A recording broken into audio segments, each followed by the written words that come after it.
오늘 기조 발언도 보니까 말이죠. 정부 여당에 대해서 가장 많이 사용하시는 표현이 친북 좌파 정권이신 것 같아요. 그건 한 번밖에 사용이 안 예, 기조 발언에서 그런데 평소 연설 때도 그러시고 어디 가서 말씀하실 때도 그렇고 말이죠. 주사파 이 얘기도 많이 하시고 근거가 구체적으로 무엇인지 궁금합니다. 그리고 그런 측면에서 본다고 한다면 자유한국당은 반북 우파 정당이라고 불려야 되는 건지 반북 우파 정당이라고 불려야 되는 건지 이 표현에 빗대서 보면은 거기에 대해서 한번 말씀해 주시죠. 지금 주사파라는 게 사실 이게 새정부 출범후에 금기사항으로 돼 있지만은 전대협 주사파들이 청와대에 장악하고 있지 않습니다. 대통령의 의사결정에 거의 그분들이 주도를 하고 있지 않습니까? 그거는 뭐 우리 주영진 앵커가 모른다고 하면 더 이상하죠. 그렇죠? 계속 말씀하시죠. 그리고 예. 또 친북이라는 것도 정책 자체가 그렇지 않습니까? 북한의 핵무기를 만들고 있는데 세계적으로 전부 경제 제재하고 있는데 거기에 도와주겠다고 예산을 1조 원가량 편성하겠다. 또 800만 달러 지원하겠다. 그 자체가 친북이지 않습니까? 근데 왜 당당하게 이야기하지 못하고 이런 이야기하면 색깔론이라고 하는데 내 색깔론이라고 이야기할 때 그런 이야기에서 그 본질론이다. 본질을 내 이야기하는데 왜 색깔론으로 호도를 하냐. 거꾸로 이야기한다. 그게 어떻게 전두환 시대의 공안통치 시절의 색깔론하고 똑같이 대답을 하는데 왜 당당하게 이야기 못하냐 이거예요. 나 주사파였다.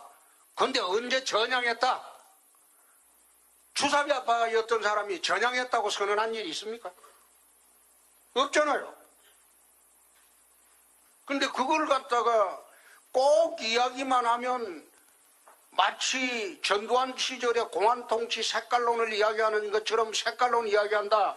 그런 식으로 거꾸로 협봉하고 뭐 공격하고 하는데 나는 그거 이해를 못하겠다고. 그래 자신 없으면 그럼 전대협에서 전향을 했다. 그리고 우린 친북 좌파가 아니다. 그렇게 선언을 하든지. 그것도 안 하고 대답도 안 하고 있다가 색깔론이라고 그렇게 역공하는 것도 옳지 않다 이 말이에요. 자유한국당은 반북 우파 정당입니까? 우리는 반북이 아니고 북을 반대할 이유는 없어요. 그냥 보수 우파 정당이지. 북은 통일의 대상입니다.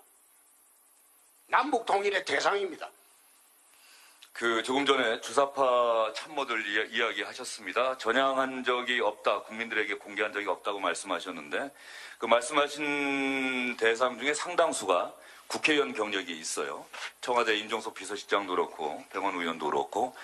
그러면 지금 홍준표 대표의 논리대로라고 한다면 대한민국 유권자들이 주사파를 대한민국 국민의 대표로 뽑았다는 논리로도 연결될 수가 있는데 거기에 대해서 어떻게 생각하십니까? 그거는 참 주영진 앵커가 경강부회하는 그런 억지 논리인 것 같은데 국민들이 뽑은 걸 그걸 갖다 주사파 뽑았다고 이야기할 수는 없죠. 주사파 사상을 가진 사람을 뽑았다 이거지. 근데 뽑을 수가 있겠죠. 응? 그 뽑을 수가 있죠. 국민들이야. 근데 대한민국 뽑을 수 있는데 뽑은 사람들이 대한민국 국민들 아닙니까? 아니 그런 식으로 억지 논리를 펴는 거는 그거는 주영진 앵커답지 않다. 예, 이걸 억지 논리라고 말씀하시는 건 홍준표 대표님은 그렇게 말씀하실 수 있다고 생각이 드는데 제가 이 말씀을 드리는 거는요. 주사파라고 한다면 대한민국 국민들이 받아들이는 어감이 상당히 다릅니다. 주사파를 주사파라고 하는데 그걸 갖다가 그럼 주사파를 갖다가 주사파 아니라고 이야기를 할까요? 제 질문의 요지는 네. 국민이 선택한 사람들이었기 때문에 일정 부분 사상적 검증은 끝난 분들이 아니냐. 예전에 젊은 시절에 주사파 사상을 신봉했다거나 관련 책을 읽었다거나 또 그랬다고 하더라도 국민의 선택을 받았으면 검증된 사람들이 아니냐라고 하는 반론도 상당히 그럼 있습니다. 내가 이런 반론을 함께 박근혜 대통령은 국민의 51%가 그 능력을 인정해서 뽑았는데 나중에 알고 보니까 아니었다. 이렇게 하면 어떻게 할 거예요? 4년 후에 하는 거 보니까 아니었다. 그건 마찬가지 논리죠. 지금 주영진 앵커가 말씀하시는 그 논리하고 똑같은 논리죠. 그럼 박근혜 대통령 능력 인정하고 탄핵 말았어야지. 국민이 검증한 대통령 아니에요. 응? 과반수 이상 검증한 대통령인데 방금 주사파 출신인데 국민들이 국회의원 뽑았으니까 사상검증이 끝났다. 그렇게 말씀하셨는데 박근혜 대통령은 국민의 과반수 이상이 지지한 능력 검증이 끝난 대통령인데 왜 4년이 지난 후에 탄핵하고 했을까요? 그런 논리는 맞지 않죠. 예, 저는 질문 드리러 나왔기 때문에 답변은 드리지 않겠습니다. 예. 드리겠습니다. 홍 대표님하고 이렇게 말씀을 나누다 보면은 질문에 질문을 이어가는데 시간상 제약 때문에 그게 참 아쉽게 생각하고요. 조금 전에 적폐청산 관련해서 대단히 비판적인 견해를 밝히셨습니다. 시스템적으로 해야 하는데 사실상 인적 청산, 정치적 의도를 갖고 진행되고 있다고 말씀하셨습니다. 오늘 김태호 전 청와대 대외전략비서관이 군사이버사 댓글과 관련해서 검찰에 소환됩니다. 이명박 전 대통령에 대한 검찰 수사 임박했다는 기사들이 검찰 쪽에서 나오고 있습니다. 홍준표 대표께서는 이명박 전 대통령에 대한 검찰 수사 정말로 막아야 한다 이런 생각 갖고 계십니까? 혐의 있으면 한번 불러보시죠. 혐의 있으면 불러서 조사하시죠. 망나니 칼춤을 추는데 그거 어떻게 막겠어요? 막을 방법이 어디 있어요? 양식을 믿어야지. 혐의 있으면 불러가서 한번 조사해 보시죠. 대통령이 할 일이 없어서 사이버 댓글 받아라고 그 지시했겠습니까? 나는 그게 무슨 국가를 흔드는 범죄도 아니고 그 사이버 댓글 몇 개 가지고 대통령 소환한다. 내가 그 이야기 듣고 참 기가 막힌 나라다. 난 그런 생각을 하지. 그 수사 막을 생각 초도 없어요. 막을 방법도 없어요. 양식대로 한번 바라보고 있는 거죠. 적폐청산 이야기가 나왔을 때 그 최종 대상이 이명박 전 대통령이라는 생각을 하셨습니까? 그렇게 예상을 하셨습니까? 나는 예상을 하고 그런 거는 예상하고 정치는 하지 않습니다. 칼자루 진 사람 마음대로 하는 파인데 거기에 내가 예상을 어떻게 합니까? 칼자루 주고 이놈을 칠지 저놈을 칠지 아무도 모르는 파인데 그 칼자루가 나한테 올지도 모르고 그래서 난 그런 거 예상하고 정치는 하지 않습니다. 다만 내 국정원 적폐청산에 대해서는 한마디 하겠습니다. 국정원 메인 서버를 열었습니다. 그 메인 서버 안에는 온갖 게 다 들어있습니다. 지난 정부뿐만 아니라 지지난 정부 오랜 동안 국정원 활동이 다 들어가 있습니다. 대북 활동도 들어가 있습니다. 그게 소위 좌파 성향의 분들이 주동하는 TF 민간인들한테 공개가 됐습니다. 그게 가능한 이야기입니까? 국정원 개혁하는데 우리는 국정원 개혁에 대해서 DJ 정부 때 안기부를 국정으로 바꿨어요. DJ 정부가 바꾼 그대로 우리가 9년을 운영했어요. 근데 자기들이 바꿔놓은 국정원을 이번에 또 바꾼대.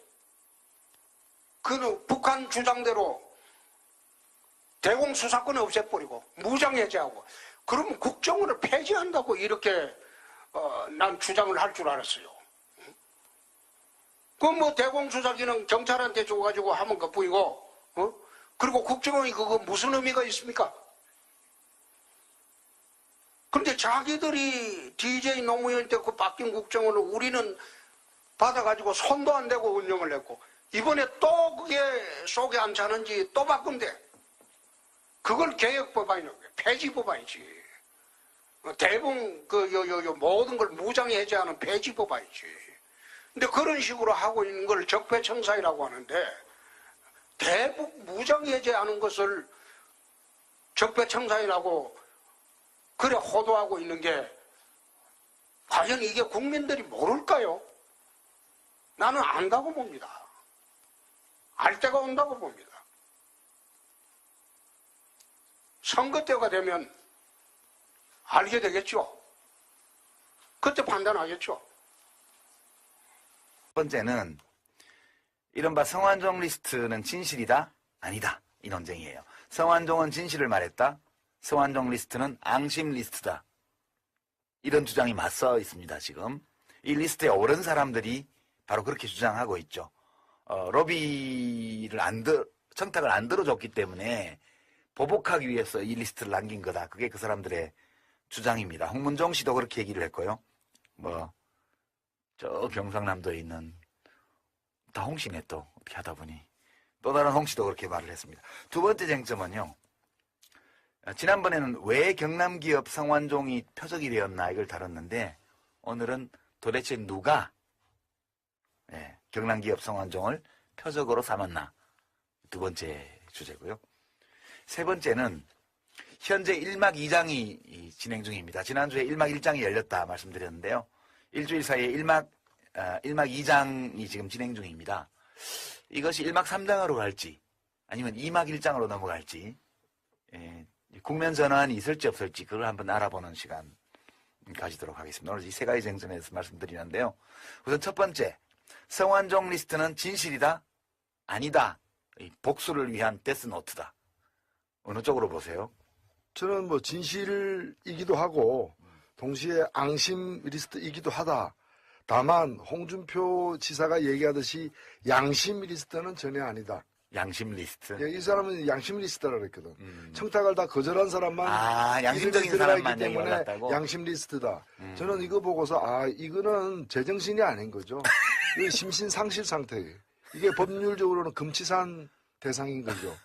근데 저는 진실 앤드 앙심 앤드 양심이라고 생각하는데 그 홍준표가 이야기하는 양심이 아니고 그 성완종 씨가 그 얘기했잖아요. 나 하나가 희생됨으로 해서 앞으로 그런 일을 다시 하지 말아야 된다. 물론 이것은 대단히 제한된 그 여권 내의 돈 거래지만은 그래도 그 주관적으로 목숨을 끊으면서 그런 일말에 또 진정성을 가지고 양심도 있지 않았겠나. 그런 점에서 진실 앤드 앙심 앤드 양심.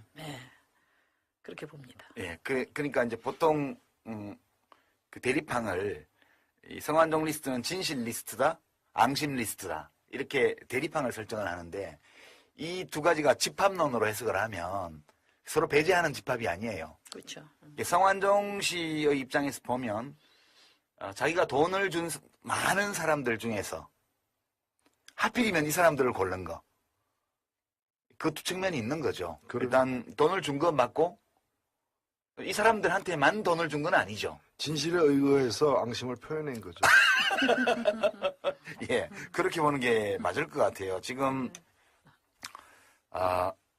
답이 저는 이렇게는 정리를 못했는데 뭐라고 하셨죠? 진실에 의거해서 앙심을 표현했다. 진실에 의거해서 앙심을 표현한 그 리스트다. 그게 맞는 것 같아요. 다시 한번 제가 반복해서 체크를 해드리면 홍준표 경남지사 1억 원, 이완구 국무총리 3천만 원, 김기춘 비서실장 10만 달러, 허태열 전 비서실장 7억 원, 유정복 현 인천시장 3억 원, 홍문종 의원 2억 원, 당 사무총장이었죠. 서병수 부산시장 2억 원. 이 서병수 씨 2억 원은 쪽지에는 없었어요. 경향신문 인터뷰의 내용이 나오는 거고요. 그리고 이병기 현 청와대 비서실장은 돈 액수가 안 적혀 있어요. 근데 말을 하려다가 안 한 것 같죠? 이렇게 하면 안 되지요. 이렇게 얘기했고 거기에 대해서 이제 경향신문 기자가 그게 좀 그 사실관계, 팩트가 있느냐고 물었고 그러니까 아이고 뭐 하면서 말하면 그 사람 물러날 텐데 그러니까 물러날 만한 일은 있다는 거죠. 그렇죠. 그건 분명히 한 거죠, 사실. 물러날 만한 일은 있는데 이게 지금 알다시피 내가 들어온 지 얼마 되지 않았지 않냐. 예. 그 이전에 된 거 아니냐. 대충 그렇게 대처했을 아. 가능성이 많죠. 예. 그래서 뭐 직접 책임 당사자에서는 조금 이렇게 비껴놓은 게 아닌가 그렇게 생각합니다. 그 이병기 실장에 대해서 한 발언을 보면 이 이병기 실장 이렇게 표현을 했고요. 홍성 사람이고 홍성이 서산 바로 옆이잖아요. 네.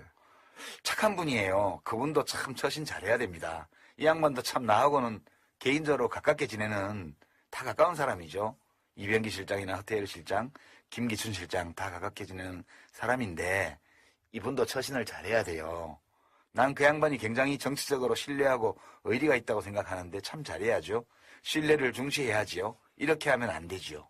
그러고 나서 아이고 뭐 말하면 그 사람 물러날 텐데 여기까지가 이병기 비서실장에 대한 발언이라서 진짜 아슬아슬하게 폭풍을 비껴가는 것 같은 그런 느낌이에요. 이병기 실장은. 그리고 성완종 씨의 이 리스트 폭로 동기가 이 경향신문 녹취록을 보면 조금 나와요. 읽어보셨어요? 예. 네. 아시죠, 우리 심 대표님? 어떠셨어요, 그 대목 보시니까? 그러니까 이제 성완종 리스트를 선별한 기준이 예, 이제 의리와 신뢰죠. 의리와 예. 신뢰. 그러니까 내가 그만큼 보태줬는데, 예, 예, 내가 그만큼 도와줬는데, 그런데 이렇게 나를 죽여? 또는 안 도와줘? 또는 외면해? 뭐 이런 것이 그 기준인 게 분명하게 드러나 있죠. 예. 이게 이제 녹취록에 보면 그렇게 표현되어 있는데요. 이제 이분 자신이 이제 독특한 어떤 가치 체계를 가진 사람이라는 걸 알 수 있죠, 여기서. 그러니까 우리가 보통 신뢰나 의리라고 말하는 거하고 좀 달라요, 의미가. 그러니까 중요한 거는 어느 나라나 정치 집단이라는 게 의리와 신뢰 속에서 서로 어떨 때는 참 목숨까지 걸고 정권 착출하잖아요. 신뢰를 지키는 게 정도 아닙니까? 이렇게 얘기를 해요. 우리나라도 앞으로 그렇게 돼야 되잖아요. 우리나라가 이렇게 돼야 된대요. 나는 내가 희생됨으로써 앞으로 의리와 신뢰를 지키는 이거는 정치권이 돼야 되는 거 아니냐, 이런 정치권이 돼야 되는 거 아니냐, 그런 생각이 듭니다. 제가 시간도 별로 없고요. 요점만 말씀드리면 우리 박근혜 대통령 2007년부터 모시고 했고 또 뭐 공소시효가 지나고 안 지나고 이게 중요한 게 아니라 도덕성이 중요하잖아요. 국민 입장에서 보면은 국민들이야 대통령이 이 사람 좋다, 저 사람 좋다, 그분들은 신뢰를 존중하고 깨끗하게 해다오. 그게 기본적으로 국민 여망이지 않습니까? 이렇게 얘기를 해요. 이거는 표면상 보면 맞는 얘기 같은데요. 이 신뢰의 내용이 보면 그러니까 국민들이 진짜 이번에 이게 성완종 씨 돌아가신 분 말씀이라서 그렇지만 아무튼 좀 황당한 게 황당한 게 예. 나는 깨끗하게 살았다는 거예요. 나는 나는 깨끗하게 살고 그다음에 아주 신뢰를 잘 지켜왔다는 거죠. 근데 그렇죠. 그 신뢰를 헌신짝같이 버렸다는 겁니다. 근데 사실은 불법 정치자금 뭐 뇌물 또는 뇌물 이런 것들을 뭐 너무나 광범위하게 살포하신 분으로 지금 예, 그렇죠. 평가받는 분인데 나는 양심껏 살았다는 거예요. 깨끗하게 살았다는 거지. 내 돈을 준 거니까. 그러니까. 그러니까 이분이 말하는 신뢰는 그 신뢰라는 혈관 속에는 돈이 흘러가는 거죠.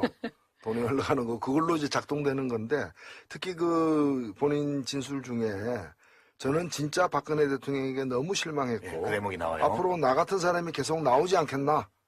그러니까 제2, 제3의 성완종이 있을 수밖에 없다. 왜? 이 신뢰를 안 지키는 집단이니까. 그러니까 그래서 자기처럼 믿고 돈을 준 사람이 그래서 자신이 희생하는 것은 이것으로서 나로서 끝내자. 이런 어떤 경고의 의미가 있다고 얘기하는 것 같아요. 그러니까 이제 이 성완종 씨의 입장에서 생각을 해보면 본인은 부정비리를 저지른 게 없다고 생각해요. 자기는 정당한 자기의 돈으로 좋은 마음으로 이제 정치하는 사람들을 도와줬고 그랬기 때문에 그 사람들도 그 의리와 신뢰를 지켜서 나를 대해야 되는데 그렇죠. 헌신짝같이 신뢰를 내팽개치고 죄도 없는 나를 죽이려고 그런다. 이게 이 성완종 씨의 기본 인식, 계열사 부당거래 가지고 올가냈잖아요.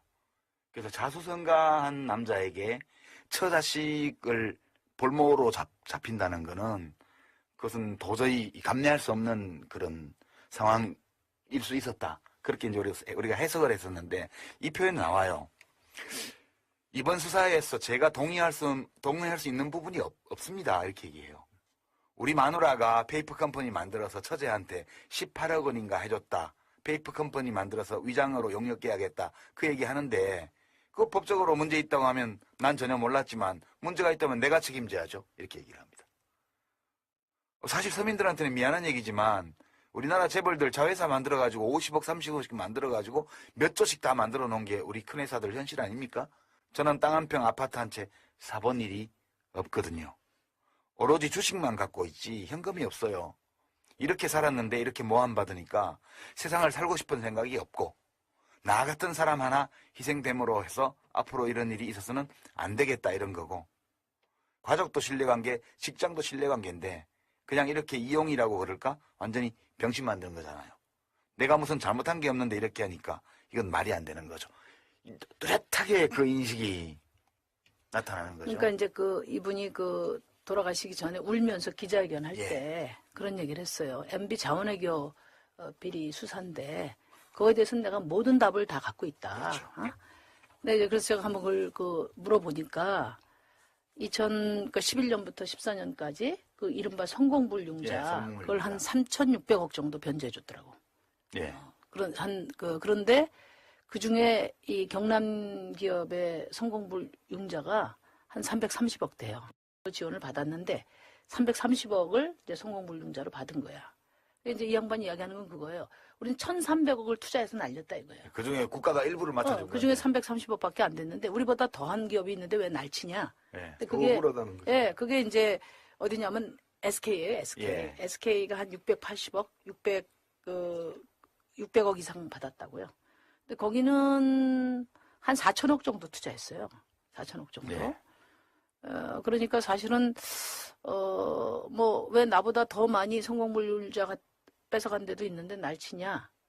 이게 그분이 기자회견 할 때 계속 한 얘기거든요. 그럼 이 양반 주장은 그 투자 잘못해서 실패해서 자기들도 돈을 날렸고 국가도 돈을 같이 날린 건데 원래 그 제도 취지가 그거 아니냐. 내가 여기서 이익 취한 게 없잖냐. 그 얘기예요. 그리고 그러니까 예. 이제 이런 점에서는 이제 그 표적 수사라는 것을 그 억울해할 수도 있는 게 예. 그러면 이제 그런 기업들을 다 그 성공불융자를 받은 기업들을 싹 다 이렇게 뒤져가지고 제대로 평가를 해서 경남 기업을 찍었으면 괜찮은데 그 중에 이제 빽 있는 데는 다 빼고 남은 게 경남 기업이 있다. 이게 그렇죠. 지난주에 네. 우리가 예, 설명한 방식이었죠. 그렇죠. 거기다가 이제 그런데 오는 어떤 억울하다는 어떤 자기 심정과 그다음에 자기로서는 정말 그 괴력을 발휘해서 우리가 볼 때는 괴력을 발휘해서 온갖 사람을 다 이렇게 무마하려는 로비를 했는데 오히려 과거에 도와줬던 사람들로부터 냉대를 받으면서 생기는 배신감 뭐 이런 것들이 이제 시너지 효과를 그래서 발휘하는 앙심 리스트가 나왔다는 거죠. 진실인데 진실의 전모를 리스트로 쓴 게 아니고 진실의 일부를 썼는데 하필이면 그 일부만을 발췌해 쓴 이유는 앙심 때문이다. 그렇죠. 그거죠. 네. 이제 여기서 벗어난 사람들이 있었죠. 이제 신뢰 의리를 지킨 사람으로 평가받는 게 최경환 장관, 네. 경제부 총리. 만일에 돈을 준 일도 없다면은 그렇지. 이런 얘기 나올 리도 없는 리도 거죠. 없죠. 그래서 본인들도 그 좋은 리스트에 착한 사람 리스트에 이름이 올라간 걸 굉장히 지금 불안해하고 저게 이제 있다는 양심 리스트가 아니라는 거지. 예. 말하자면 의심 리스트라는 거죠. 저것도. 그것도 진실 리스트인데 예, 진실과 의심을 유발하는 진실에 의거해서 의심을 유발하는 리스트예요. 저게. 그 윤상현 씨 있고요. 그죠? 네. 네 명이 있어요. 근데 재밌는 게 우리가 지난주에 이거 다루면서 구명 전화를 막 했을 때 제가 좀 흉내를 냈잖아요. 경상도 사투리로. 아이고 이 정권이 송 회장 그러면 안 되지. 그러면 되나? 신의가 있어야지. 그럼 내가 요새 힘이 좀 없긴 하지만 알아볼게. 이렇게 얘기하고 콜백 다시 전화해가지고 내가 좀 알아봤는데 힘은 쓰고 있어 지금. 근데 진짜 송 회장 억울한 거야 이거. 내가 진짜 그 얘기인데 확실하게 다 했어. 이 정도 한 사람은 신의와 의리를 지킨 내가 사람은 알아듣도록 이야기했는데 요지부동이더만 응? 이렇게 해가지고 그렇게 해서 앙심 리스트가 작성이 된 거죠. 그렇죠. 그래서. 예. 그렇게 예. 그 정도 해석을 하면 될 것 같아요.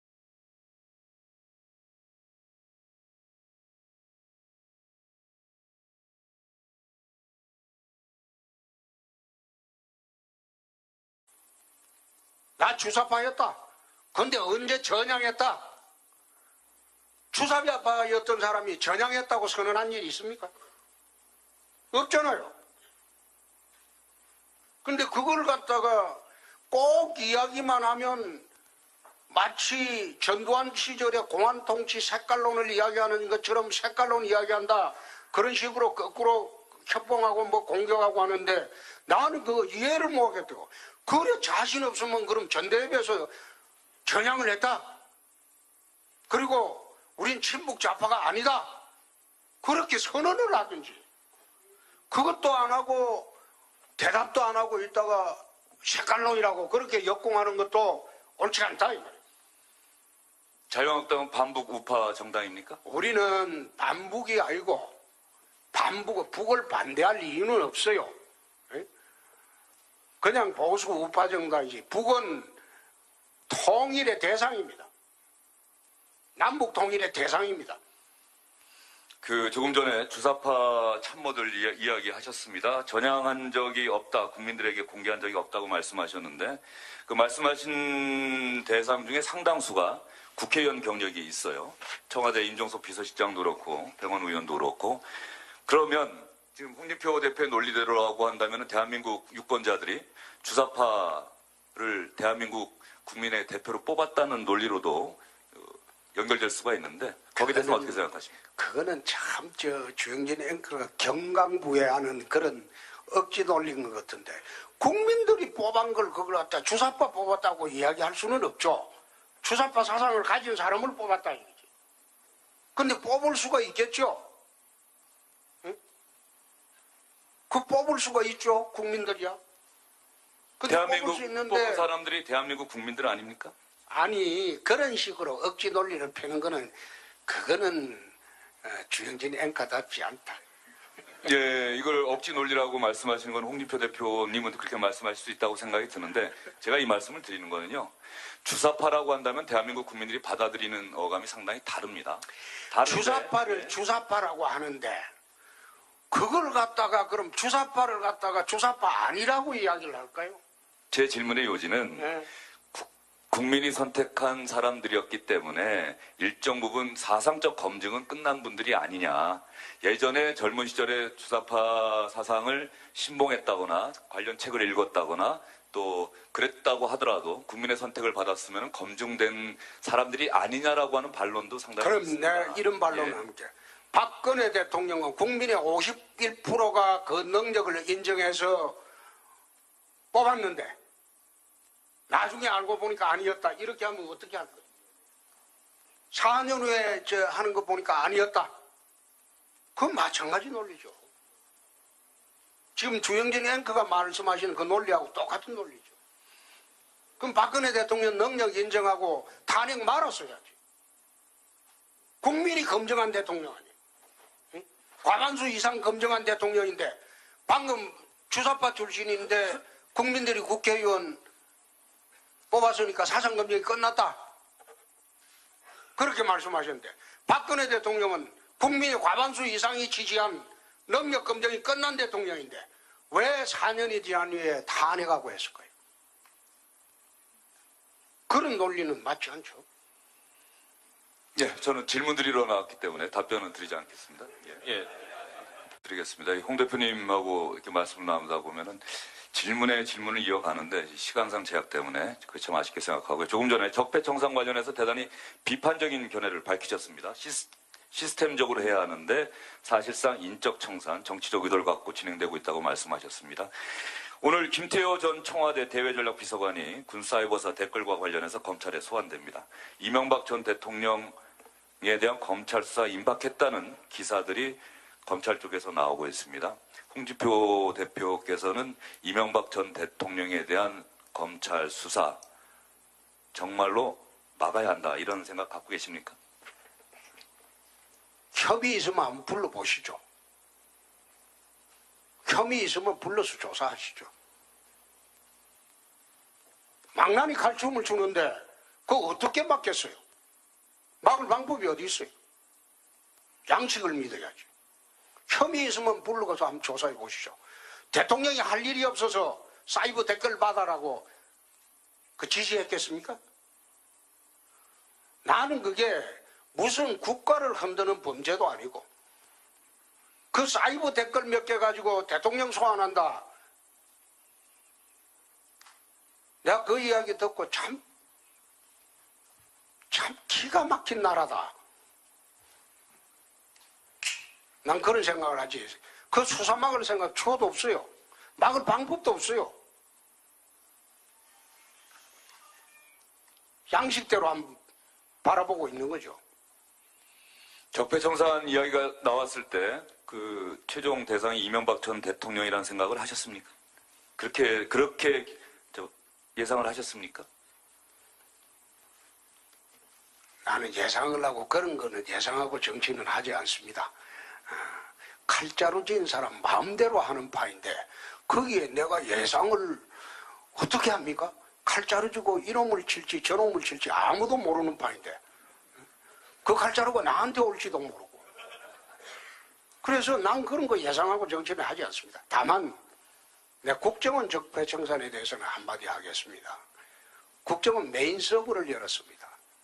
그 메인 서버 안에는 온갖 게 다 들어있습니다. 지난 정부뿐만 아니라 지지난 정부 오랜 동안 국정원 활동이 다 들어가 있습니다. 대북 활동도 들어가 있습니다. 그게 소위 좌파 성향의 분들이 주동하는 TF 민간인들한테 공개가 됐습니다. 그게 가능한 이야기입니까? 국정원 개혁하는데 우리는 국정원 개혁에 대해서 DJ 정부 때 안기부를 국정으로 바꿨습니다. DJ 정부가 바꾼 그대로 우리가 9년을 운영했어요. 근데 자기들이 바꿔놓은 국정원을 이번에 또 바꾼대. 그는 북한 주장대로 대공수사권 없애버리고 무장해제하고 그러면 국정원을 폐지한다고 이렇게 난 주장을 할 줄 알았어요. 그럼 뭐 대공수사기는 경찰한테 줘가지고 하면 그뿐이고 그리고 국정원이 그거 무슨 의미가 있습니까? 그런데 자기들이 DJ 노무현 때 그 바뀐 국정원을 우리는 받아가지고 손도 안 대고 운영을 했고 이번에 또 그게 속에 안 차는지 또 바꾼대. 오늘 기조 발언도 보니까 말이죠. 정부 여당에 대해서 가장 많이 사용하시는 표현이 친북 좌파 정권이신 것 그건 같아요. 한 번밖에 사용이 안 예, 됐어요. 기조 발언에서 그런데 평소 연설 때도 그러시고 어디 가서 말씀하실 때도 그렇고 말이죠. 주사파 이 얘기도 많이 하시고 근거가 구체적으로 무엇인지 궁금합니다. 그리고 그런 측면에서 본다고 한다면 자유한국당은 반북 우파 정당이라고 불려야 되는 건지 반북 우파 정당이라고 불려야 되는 건지 이 표현에 빗대서 보면은 거기에 대해서 한번 말씀해 주시죠. 지금 주사파라는 게 사실 이게 새 정부 출범 후에 금기사항으로 돼 있지만은 전대협 주사파들이 청와대에 장악하고 있지 않습니다. 대통령의 의사결정에 거의 그분들이 주도를 하고 있지 않습니까? 그거는 뭐 우리 주영진 앵커가 모른다고 하면 더 이상하죠. 그렇죠? 계속 말씀하시죠. 그리고 또 친북이라는 것도 정책 자체가 그렇지 않습니까? 북한이 핵무기를 만들고 있는데 세계적으로 전부 경제 제재하고 있는데 거기에 도와주겠다고 예산을 1조 원가량 편성하겠다. 또 800만 달러 지원하겠다. 그 자체가 친북이지 않습니까? 근데 왜 당당하게 이야기하지 못하고 이런 이야기하면 색깔론이라고 하는데 내 색깔론이라고 이야기할 때 그런 이야기에서 그 본질론이다. 본질을 내 이야기하는데 왜 색깔론으로 호도를 하냐. 거꾸로 이야기한다. 그게 어떻게 전두환 시대의 공안통치 시절의 색깔론하고 똑같이 대답을 하는데 왜 당당하게 이야기 못하냐 이거예요.